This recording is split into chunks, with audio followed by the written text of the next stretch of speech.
Salam saman otirtaňyzmy? Şugun 2025-nji ýylyň aprel aýynyň 27-si dinç güni biziň beýik ýeňişiň şanly 80 ýyllyk ýubileyine sanly jogunlar galýar. Siziň hemmäňizi şu beýik bayram bilen gutlaýan, hemmämize asudalyk, asuda asman, parahatlyk hemde rızkal bereket arzu edýän. Şu hepden dowamyny sapak geçiremde, ýagny kofeň gurunçlary barada gurrun çykanyna, şu espresso kofe barada gurrun çykanyna, ýa-ni okuwçyma düşündiremde espresso sözi espresso diýip ýazylmaýar, hem aýdylmaýar diýsem, şeýli geň gördi. Hem özi uly adam bolsa-da, uly ýaşly adam bolsa-da.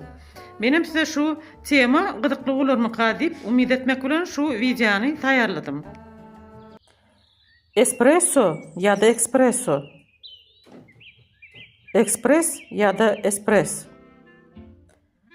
Espresso diýip näme diýilýär? Bu kofe görnüşi. Ödüm kofe maşinine taýýar bolýan dykyz kofe içkisi. Bu kofe ýagny ajy ya da goýy diýsek bolýar. İtalyan dilinden prestanan kofe diýip terjime edilýär. Ekspres bolsa näme zat?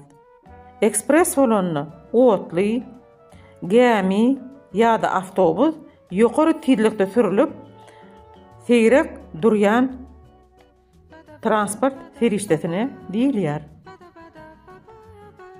Mesela Moskwa bilen Sankt-Peterburgyň arasyna gatnaýan Gijek Ekspres bu diňe günüň garaňky dowamyna ýokary tezlikde gatnaýan transport serişdesi. Şeýlelikde ekspres bolany otly bolýar, espresso bolsa kofe bolýar. Sag boluň, saman oturuň.